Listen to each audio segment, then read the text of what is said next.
الحمد لله وحده لا شريك له ونشهد أن سيدنا ومولانا محمدا عبده ورسوله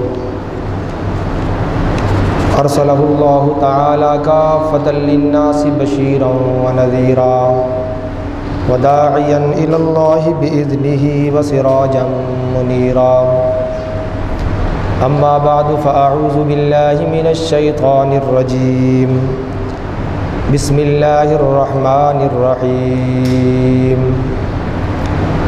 يا أيها الذين آمنوا إذا قمتم إلى الصلاة فاغسلوا وجوهكم وأيديكم إلى المرافق وامسحوا برؤوسكم وأرجلكم إلى الكعبين صدق الله مولانا العظيم اللهم صل على محمد في أول كلامنا اللهم صل على محمد في أوسط كلامنا اللهم صل على محمد في آخر كلامنا.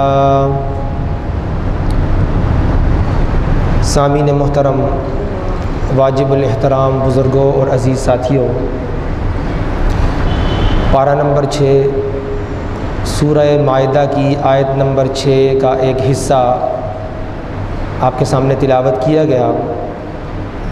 سب سے قبل اس آیت کریمہ کا مختصر اور مفہوم آپ کی خدمت میں عرض کیا جائے گا، اور پھر اس کے بعد وضو کے حوالے سے 10 مسئلے آپ کی خدمت میں عرض کیے جائیں گے۔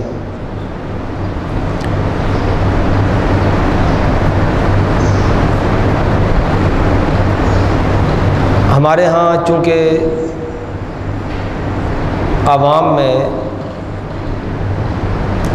بہت سارے ایسے مسئلے ہیں جو غلط طور پر مشہور ہوتے ہیں،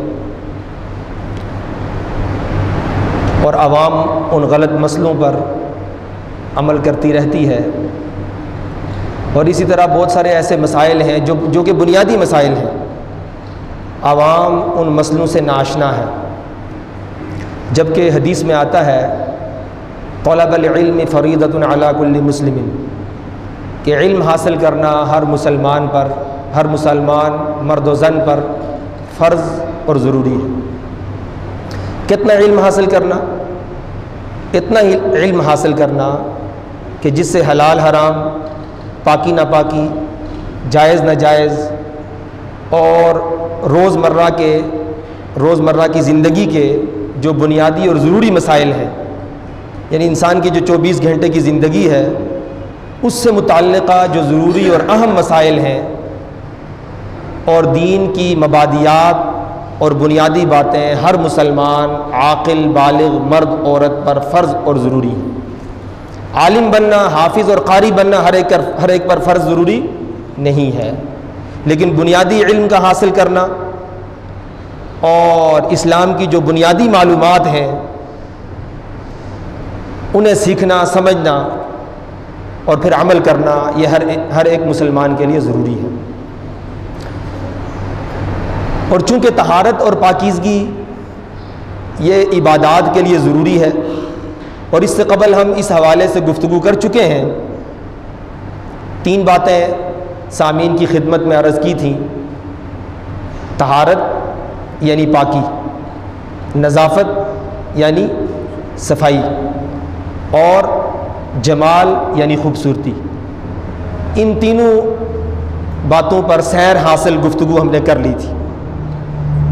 وہ طہارت چونکہ عبادات کے لیے ضروری ہے، طہارت بھی ہونی چاہیے، نظافت بھی ہونی چاہیے، صفائی، اور اس کے ساتھ ساتھ خوبصورتی بھی ہونی چاہیے، لیکن اس خوبصورتی کے اندر تواضع ہونی چاہیے، تواضع اور وقار، غرور، کبر اور فخر نہیں ہونا چاہیے، عاجزی، سادگی، تواضع، وقار ہو، اور اس کے ساتھ کیا ہو؟ حسن اور خوبصورتی ہو، تو یہ مطلوب اور پسندیدہ ہے۔ ان اللہ جمیل ویحب الجمال، اللہ تعالیٰ جمیل ہے اور جمال کو حسن اور خوبصورتی کو پسند فرماتا ہے. اور اسی طریقے سے طہارت کی بڑی اہمیت ہے. طہارت کو نصف ایمان قرار دیا گیا حدیث میں، اور ایمان کا حصہ فرمایا گیا. اور اسی آیت کریمہ کے اندر بھی طہارت کا حکم دیا گیا، اور اس کے ساتھ ساتھ نظافت کی تعلیمات بھی دی گئی ہیں کہ تم طاہر و مطہر پاک رہو، اور اس کے ساتھ ساتھ صاف بھی رہو. اپنے کپڑوں کو، اپنے بدن کو، اپنے گرد و پیش کو، اپنے اداروں کو، اپنے محلوں کو، گھر بار کو، ہر چیز کو، حتیٰ کہ اپنے ظاہر و باطن کو بھی. اور اس کی صفائی کی اور ستھرائی کی اسلام نے تدابیر اور صورتیں بیان فرمائی ہیں کہ ظاہر کو صاف کرنے کی کیا تدابیر ہیں، اور ظاہر کو پاک صاف کرنے کی کیا شکلیں اور صورتیں ہیں، اور باطن جس کے متعلق فرمایا گیا کہ اس کا تزکیہ ہونا چاہیے، تربیت ہونی چاہیے، اس کی کیا شکلیں اور صورتیں ہیں. اس کے متعلق تفصیل سے ہم نے گفتگو کر دی ہے. اور اسی ضمن کے اندر آج کی نشست میں وضو کے حوالے سے 10 مسئلے آپ کی خدمت میں عرض کرنے ہیں. لیکن اس سے قبل اس آیت کریمہ کا مختصر مفہوم اور مطلب آپ کی خدمت میں عرض کیا جاتا ہے. یہ سورہ مائدہ کی آیت نمبر 6 ہے اور پارہ نمبر بھی 6 ہے.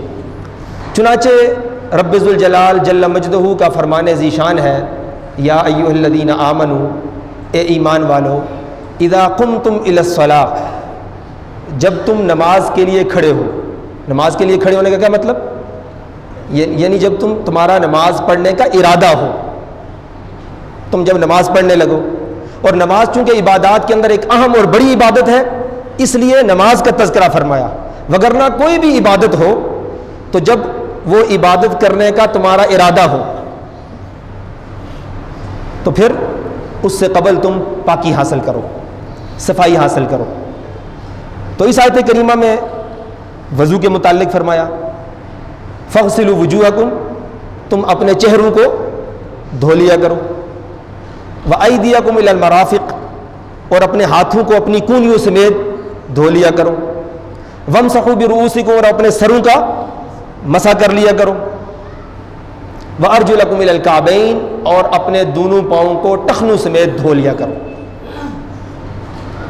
تو گویا کہ یہ وضو کے 4 فرائض بیان فرمائے گئے. اور وضو نام ہے 4 باتوں کا، 3 اعضاء کو دھونے کا، اور ایک عضو یعنی سر کے مسح کرنے کا نام کیا ہے؟ وضو ہے. اور وضو کو نماز کی کنجی اور چابی قرار دیا گیا ہے. اور حدیث میں آتا ہے بغیر طہارت کے اور بغیر وضو کے نماز قابل قبول نہیں ہے. وضو نماز کی چابی ہے اور نماز جنت کی چابی ہے. اور چونکہ میں نے یہ بھی عرض کیا تھا کہ ناپاکی 2 قسم کی ہوتی ہے، ایک چھوٹی ناپاکی اور ایک بڑی ناپاکی. جب چھوٹی ناپاکی لاحق ہو جائے، جس کو نواقض وضو بھی کہا جاتا ہے، یعنی وضو کو توڑنے والی چیزیں، انشاءاللہ العزیز اس کی تفاصیل بھی ہم عرض کریں گے کہ نواقض وضو کیا ہیں. تو اس کے لیے وضو کرنا ضروری ہوتا ہے. اور بڑی ناپاکی جسے حدث اکبر بھی کہا جاتا ہے، اس سے غسل کرنا ضروری ہوتا ہے. تو آج کی نشست میں وضو کے حوالے سے ضروری مسائل آپ کی خدمت میں عرض کیے جاتے ہیں. 10 مسئلے. سب سے پہلے یہ بات ذہن میں رکھیں، جب آدمی غسل کرے تو غسل کے ضمن میں وضو بھی آ جاتا ہے. غسل کرنے کے بعد دوبارہ وضو کرنے کی ضرورت نہیں ہے. ٹھیک ہے جی. غسل سے پہلے وضو کرنا سنت ہے. اگر وضو کرنا ہی ہے تو پھر سنت اور مستحب یہ ہے، بہتر طریقہ یہ ہے کہ غسل سے قبل پورا وضو کیا جائے. اور اگر غسل جنابت ہے تو پھر جو آلائش وغیرہ گندگی وغیرہ جسم پر کہیں لگی ہوئی ہے تو استنجا جسے کہا جاتا ہے وہ کیا جائے اور اس گندگی کو صاف کیا جائے. اور اس کے بعد مکمل وضو، مسواک وغیرہ سنتیں ہیں، وہ ہم انشاءاللہ اس کی تفصیل بھی عرض کریں گے. لیکن چونکہ ابھی ہم نے 10 مسئلے عرض کرنے ہیں، تو غسل سے قبل وضو کرنا سنت ہے، مکمل وضو کیا جائے۔ لیکن ایک بات ذہن میں رکھیں، چونکہ آج کل بہت کم ایسے غسل خانے ہیں جہاں پہ پانی کھڑا ہوتا ہو، دیہاتوں میں شاید ابھی بھی ہوں ایسے کہ پانی کھڑا ہو جاتا ہو، تو اس حوالے سے مسئلہ یہ ہے کہ وضو تو کر لیا جائے، لیکن اگر پانی کھڑا ہوتا ہے تو پھر پاؤں نہ دھوئے جائیں، غسل کر لیا جائے، اور پھر آخر میں کسی چوکی وغیرہ پر یا کسی ایسی جگہ پہ، اگر چوکی نہیں ہے اور اونچی جگہ ہے، سائڈ والی جگہ ہے، وہاں پہ پاؤں پر، ٹانگوں پر پانی ڈال کر ایک طرف ہو کر کپڑے پہن دیے جائیں۔ لیکن چونکہ ایسے غسل خانے اس دور کے اندر کم ہی ہیں جہاں پانی کھڑا ہوتا ہے، تو بہرحال غسل سے قبل وضو کرنا سنت ہے، کامل وضو کرنا، اور اس کے بعد پھر غسل کیا جائے۔ اور غسل کا بھی مسنون طریقہ ہے، لیکن چونکہ ہمارا یہ موضوع نہیں ہے، اس کے متعلق الگ سے انشاءاللہ العزیز نشست میں بات کریں گے۔ لیکن اگر کسی نے غسل سے قبل وضو نہیں کیا، غسل سے قبل وضو نہیں کیا اور غسل کر لیا، تو اب 2 صورتیں ہیں۔ ایک تو یہ ہے کہ غسل جنابت ہے، بڑی ناپاکی لاحق ہو گئی ہے اس لیے غسل کیا جا رہا ہے، جس کو غسل طہارت کہتے ہیں، پاکی حاصل کرنے کے لیے جسم ناپاک ہو گیا، بڑی ناپاکی لاحق ہو گئی اور اس وجہ سے غسل کیا جاتا ہے، تو پھر اس میں غرارہ کرنا اور ناک میں پانی ڈالنا، یعنی ناک کی کچی ہڈی تک پانی پہنچانا، یہ 3 مرتبہ سنت ہے، لیکن کم از کم 1 مرتبہ ایسا کیا جائے تو یہ ضروری ہے غسل جنابت میں، اور اس کے بعد پورے بدن پر۔ اور غسل کے 3 فرض ہیں، ایک کلی کرنا، غرارہ کرنا، اگر روزے کی حالت میں ہے تو پھر غرارہ نہیں کرنا، اور روزے کی حالت میں نہیں ہے اور غسل جنابت ہے تو پھر غرارہ کرنا کیا ہے، یعنی حلق تک پانی پہنچانا، یہ ضروری ہے، 1 مرتبہ کم از کم۔ 3 مرتبہ کیا جائے تو یہ سنت ہوگا، 3 مرتبہ کرنا چاہیے، لیکن کسی نے 3 مرتبہ نہیں کیا کسی وجہ سے، یا پانی کم ہے، تو کم از کم 1 مرتبہ کرنا ضروری ہے۔ اسی طریقے سے ناک میں پانی ڈالنا، ٹھیک ہے جی، یہ تو غسل جنابت ہے۔ لیکن اگر غسل جنابت نہیں ہے اور ویسے ٹھنڈک حاصل کرنے کے لیے، صفائی کے لیے غسل جمعہ ہے مثال کے طور پر، چونکہ غسل جمعہ سنت ہے، یا ویسے ٹھنڈک حاصل کرنے کے لیے یا صفائی کے لیے غسل کر رہا ہے، غسل جنابت نہیں ہے، غسل فرض نہیں ہے، تو اس سے قبل وضو بھی نہیں کیا، وضو کرنا چاہیے۔ لیکن اگر کسی نے نہیں کیا اور پورے بدن پر پانی بہا لیا، ایک بال برابر بھی جگہ خشک نہیں رہی، سارا بدن گیلا ہو گیا، تو اس کے ضمن میں وضو بھی آ جاتا ہے، دوبارہ وضو کرنے کی ضرورت نہیں، ٹھیک ہے جی۔ یہ مسئلہ عوام کے اندر غلط مشہور ہے کہ غسل کے بعد وضو کرنا چاہیے، وضو چھوٹی چیز ہے اور غسل بڑی چیز ہے، سارا بدن گیلا ہو جاتا ہے، تو لہٰذا دوبارہ وضو کرنے کی ضرورت، ٹھیک ہے جی۔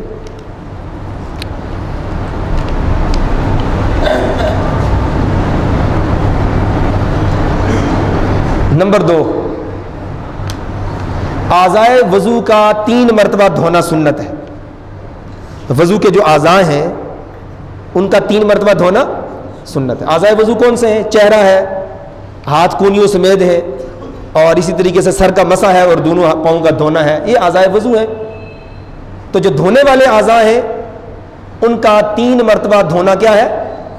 سنت ہے، ٹھیک ہے جی۔ اعضائے وضو کا 3 مرتبہ دھونا سنت ہے، لیکن اگر کسی نے 2 بار دھویا اعضائے وضو کو، چہرے کو 3 مرتبہ دھونے کے بجائے 2 مرتبہ دھویا، ہاتھوں کو کونیوں سمیت 3 مرتبہ دھونے کے بجائے 2 مرتبہ دھویا، اسی طریقے سے پاؤں کو 3 مرتبہ دھونے کے بجائے 2 مرتبہ دھویا، حتیٰ کہ اگر 1 مرتبہ بھی دھویا تو اس سے وضو ہو جائے گا، ٹھیک ہے جی۔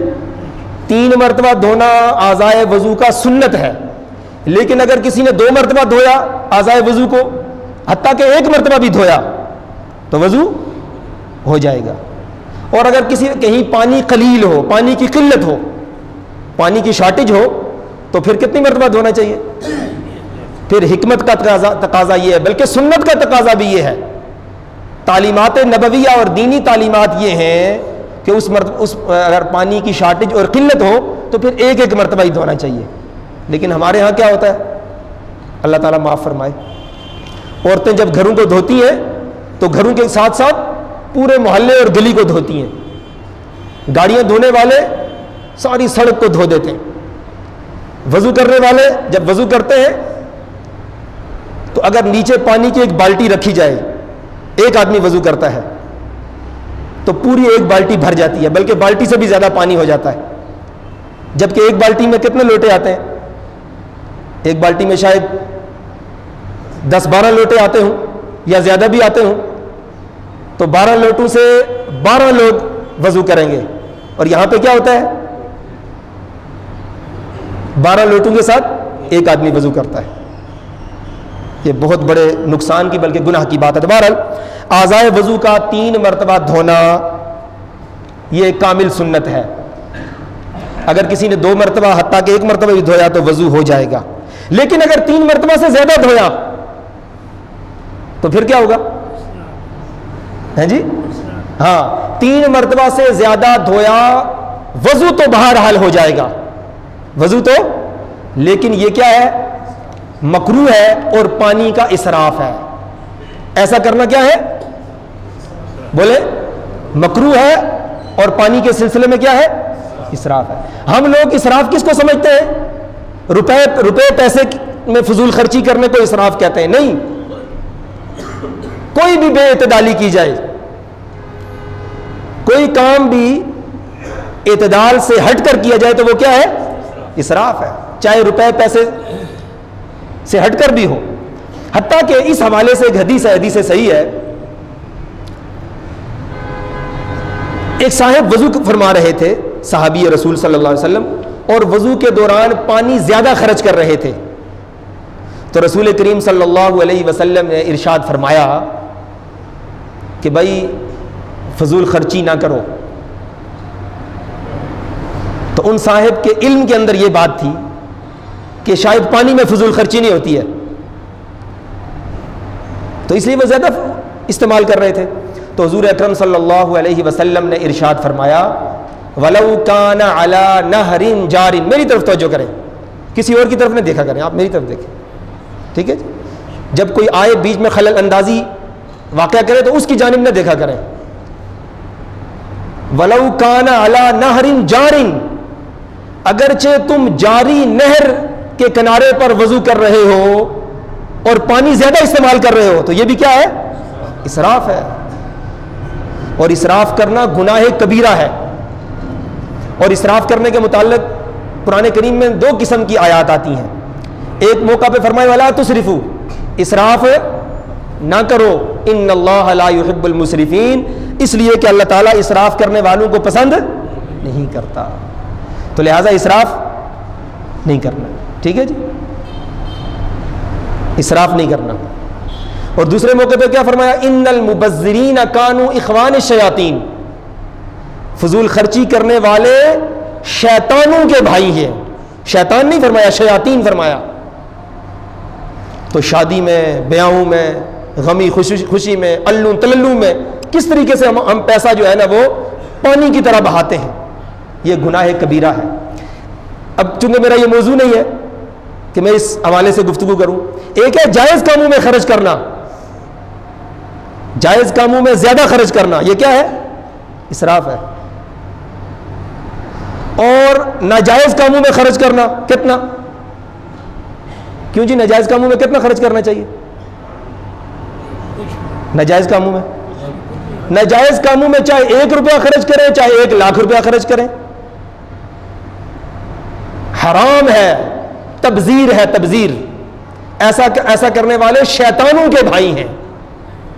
تو ایک کیا ہے؟ اسراف، اور ایک کیا ہے؟ اقتار، تبذیر. اور ایک اقتار بھی ہے، ایک اور سورہ فرقان میں اللہ رب العزت نے اس کو بیان فرمایا، جہاں خرچ کرنا چاہیے وہاں آدمی جیب کو تالا لگا دے، جہاں خرچ نہیں کرنا چاہیے ناجائز ہو خرچ کرنا، وہاں تھوڑا خرچ کرے، زیادہ خرچ کرے، حرام اور ممنوع ہے. جہاں خرچ کرنا چاہیے زیادہ خرچ کر دیا جائے، یہ بھی اسراف ہے، گناہ کبیرہ ہے. اور جہاں خرچ کرنا چاہیے وہاں جیبوں پر تالا لگا دیا جائے، اس کو کہتے ہیں بخل. اپنے بال بچوں پہ خرچ کرنا، اپنے اہل خانہ پہ خرچ کرنا، رشتہ داروں تعلق داروں پہ خرچ کرنا، صحیح جگہوں پہ خرچ کرنا، الوں تللوں پہ، ناجائز کاموں میں، حرام کاموں میں پانی کی طرح بہاتے ہیں پیسہ. لیکن جب صدقہ خیرات، نیکی بھلائی اور خیر کا کام آتا ہے، حتیٰ کہ اپنے اہل خانہ پر خرچ کرنا، تو وہاں پر پھر بخل سے کام لیا جاتا ہے. تو بخل کو بھی پسند نہیں کیا گیا، یہ بھی گناہ ہے. ٹھیک ہے جی. تو پانی کے اندر فضول خرچی کرنا، پانی یہ اس کو بھی منع فرمایا گیا. تو اگر تین مرتبہ سے زیادہ اعضائے وضو کو دھویا جائے تو یہ مکروہ ہے اور پانی کے اندر اسراف ہے، اس سے منع کیا گیا ہے. نمبر 3، وضو ترتیب سے کرنا چاہیے. سب سے پہلے ہاتھ دھونے چاہیے، اور پھر اس کے بعد کیا کرنا چاہیے؟ کلی کرنی چاہیے، ناک میں پانی ڈالنا چاہیے. چلیں اس حوالے سے بھی ایک نقطے کی بات آپ کی خدمت میں عرض کر دوں. پانی کے 3 اوصاف ہوتے ہیں. کتنے اوصاف ہوتے ہیں؟ 3 وصف ہوتے ہیں پانی کے. پانی کا رنگ، ٹھیک ہے جی، پانی کا مزہ، اور پانی کی بو. خوشبو نہ کہیں، بو کہیں. یہ 3 اوصاف ہوتے ہیں. اگر یہ تینوں صحیح ہیں تو پھر ایسا پانی پاک ہے اور قابل استعمال ہے. لیکن اگر اوصاف ثلاثہ میں سے کوئی وصف بھی مفقود ہو، 3 وصفوں میں سے جو پانی کی 3 خوبیاں ہیں، ان میں سے کوئی ایک خوبی بھی، ایک وصف بھی مفقود ہو، اس میں نقص پیدا ہو جائے تو وہ پانی قابل استعمال، اس سے وضو نہیں کیا جا سکتا. تو دیکھیں قدرت کا نظام. سب سے پہلے ہم پانی ہاتھ میں ڈالتے ہیں، ٹھیک ہے جی، ہاتھ میں ڈالتے ہیں. تو ہاتھ میں ڈال کر آنکھوں سے دیکھتے ہیں اس کا رنگ. تو گویا کہ ہاتھ ہمیں بتاتے ہیں کہ اس کا رنگ کیا ہے، درست ہے، ٹھیک ہے، ہاتھ دھو لو. اور ہاتھ دھونا کیا ہے؟ سنت ہے. سبحان اللہ، سب کہیں سبحان اللہ. سنت کتنی عظیم چیز ہے. سنت سگنل دیتی ہے، ٹھیک ہے آگے چلو. یہ سنت بتاتی ہے آگے چلو. تو سنت نے بتا دیا کہ پانی کیا ہے، ٹھیک ہے ہاتھ دھو لو. پھر اس کے بعد کلی کرتے ہیں. تو زبان سے جب پانی ٹکراتا ہے تو پانی کا ذائقہ معلوم ہوتا ہے. اور کلی کرنا کیا ہے؟ سبحان اللہ. تو زبان بتاتی ہے، گویا کہ سنت بتاتی ہے کہ پانی کیا ہے، درست ہے، اس کا ذائقہ ٹھیک ہے. اور اس کے بعد ناک میں پانی ڈالا جاتا ہے. اور ناک میں پانی ڈالنا کیا ہے؟ سبحان اللہ. اب اوصاف ثلاثہ کے متعلق سنت نے بتا دیا ہے کہ یہ پانی قابل استعمال اور درست ہے، فرائض ادا کرو. وضو ترتیب سے کرنا چاہیے، ٹھیک ہے جی. لیکن اگر بے ترتیبی ہو گئی، ترتیب قائم نہ رہ سکی، بے ترتیبی ہو گئی تو وضو ہو جائے گا، وضو ہو جائے گا، ٹھیک ہے جی. مثال کے طور پر ناک میں پانی ڈالنا کوئی بھول گیا، ہاتھ دھوئے، کلی کی، ناک میں پانی بھول گیا، اور کونیاں دھونے کے بعد، مسح کرنے کے بعد معلوم ہوا، حتیٰ کہ پاؤں دھونے کے بعد معلوم ہوا کہ ناک میں پانی نہیں ڈالا تھا، تو اس بعد میں ناک میں پانی ڈال دے تو وضو ہو جائے گا، ٹھیک ہے جی. تو ترتیب سے وضو کرنا چاہیے. لیکن اگر بے ترتیبی ہو گئی تو وضو بہرحال ہو جائے گا. نمبر 4، مسئلہ نمبر 4، اگر کسی شخص کی داڑھی گھنی ہے، گھنی داڑھی ہے، تو گھنی داڑھی کو اندر سے دھونا ضروری نہیں ہے، ٹھیک ہے جی. کسی کی گھنی داڑھی ہے تو گھنی داڑھی کو اندر سے دھونا ضروری نہیں ہے، صرف خلال کرنا کافی ہے. داڑھی کا ایسے خلال کیا جاتا ہے، یوں، یہ خلال کرنا کافی ہے، اندر سے دھونا ضروری نہیں ہے. اوپر سے دھونا ضروری ہے. گھنی داڑھی کو اوپر سے تو دھونا ضروری ہے، لیکن اندر جلد تک پانی پہنچانا یا اندر تک پانی پہنچانا یہ ذرا مشکل ہو جاتا ہے، اور دین آسان ہے، دین میں مشکل نہیں ہے، اس لیے اندر پانی پہنچانا، جلد تک یا اندر تک دھونا ضروری نہیں ہے، خلال کر لینا کافی ہے.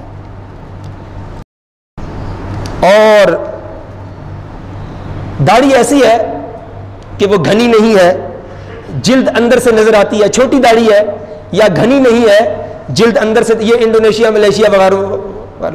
وہ ایک دفعہ ایسا ہوا کہ ایک انڈونیشیا والے صاحب نے، تبلیغی جماعت والے ساتھی تھے، تو انہوں نے پوچھا یار پاکستان والوں کی اور ایشیا والوں کی داڑیاں بڑی بڑی گھنی داڑیاں ہوتی ہیں، اس کی کیا وجہ ہے؟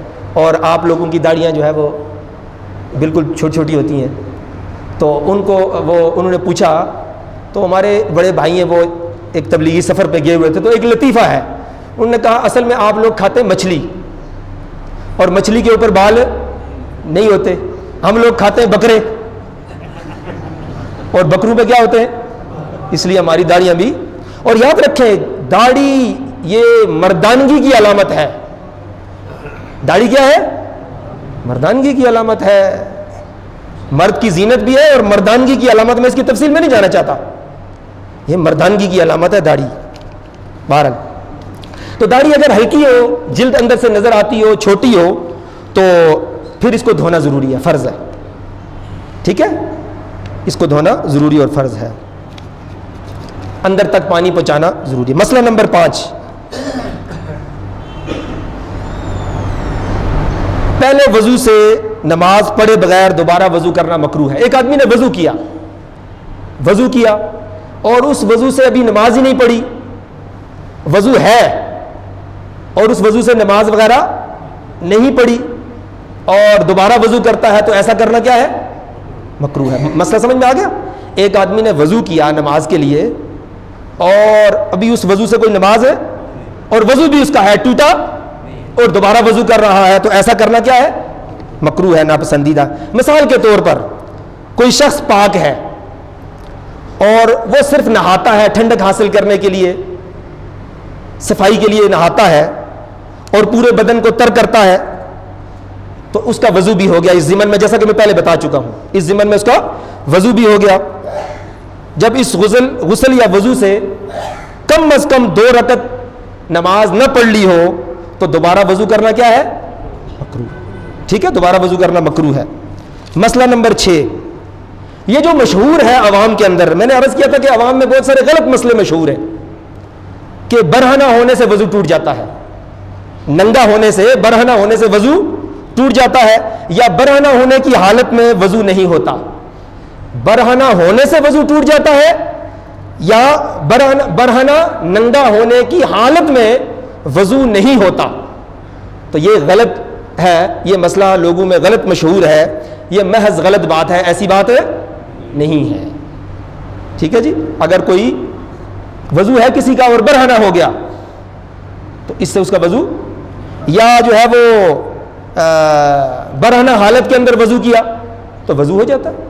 ٹھیک ہے جی، تو برہنہ ہونے سے وضو نہیں ٹوٹتا اور نہ ہی برہنہ ہونے کی حالت میں ایسا ہے کہ وضو نہیں رہتا، ایسی بات نہیں ہے. مسئلہ نمبر 7، ایک وضو سے کئی عبادات کرنی درست ہیں. ایک وضو سے کئی عبادات کرنی درست ہیں. مثال کے طور پر کسی نے تلاوت قرآن کریم کے لیے وضو کیا، وضو نہیں تھا، اس نے وضو کیا کہ میں کیا کروں گا؟ قرآن کریم کی تلاوت کروں گا. وضو کیا کہ میں جنازے کی نماز پڑھوں گا، جنازے کی نماز کے لیے وضو کیا، یا تلاوت قرآن کریم کے لیے وضو کیا، یا کسی اور عبادت کے لیے وضو کیا، تو اس وضو سے اور کئی عبادتیں بھی کی جا سکتی ہیں. اسی طریقے سے مسئلہ نمبر 8، دوران غسل اگر وضو ٹوٹ جائے، دوران غسل کر رہا تھا، دوران غسل وضو ٹوٹ جائے، تو اس کی صورت یہ ذہن میں رکھیں، اگر وضو ٹوٹنے کے بعد غسل کیا، غسل کر رہا تھا، وضو ٹوٹ گیا، دوبارہ پانی بہا دیا، دوبارہ غسل کر لیا، تو پھر وضو کرنے کی ضرورت نہیں ہے. پانی سارے بدن کے اوپر بہا دیا، وضو اس کے اندر داخل ہو گیا، وضو آ گیا اس میں. لیکن اگر غسل کرنے کے بعد وضو ٹوٹا، غسل کر لیا تھا اور دوبارہ غسل کرنے کے بعد وضو ٹوٹا ہے تو پھر دوبارہ وضو کرنا پڑے گا. ٹھیک ہے جی. مسئلہ نمبر 9، غسل خانے میں پیشاب نہیں کرنا چاہیے. غسل خانے میں پیشاب کرنا مکروہ ہے، یہ مسئلہ سمجھ لیں.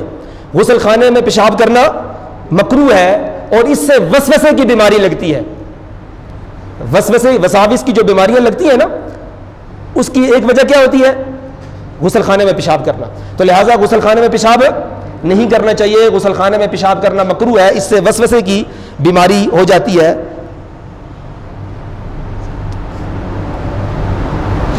اگر کسی نے ایسا کیا ہو، غسل خانے میں غسل والی جگہ میں پیشاب کر دیا، تو پھر وہاں پہ اگر وضو کرنا پڑے تو اس کے لیے یہ ہے کہ وہ اس جگہ کو دھو لے، جہاں پہ پیشاب کیا اس جگہ کو کیا کر لے، دھو لے، اچھے طریقے سے دھو لے، اور پھر اس کے بعد اگر وہاں پہ وضو کرنا پڑے تو وضو کرنا وہاں پہ کیا ہے، جائز ہے، وضو کرنا کیا ہے، جائز ہے۔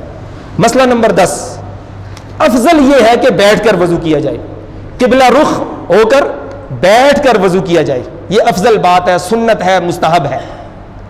لیکن اگر کوئی کھڑے ہو کر وضو کرتا عذر ہے، یا عذر نہیں ہے، واش بیسن جیسے آج کل ہمارے ہاں واش بیسن لگے ہوئے ہیں، تو واش بیسن پر وضو کرنا کھڑے ہو کر درست ہے، اس سے وضو ہو جاتا ہے۔ اللہ تعالی ہم سب کو قرآن و سنت پہ عمل پیرا ہونے کی توفیق عطا فرمائے۔ أنا العبد الذي كسب الذنوب وصدته الأماني أن يتوب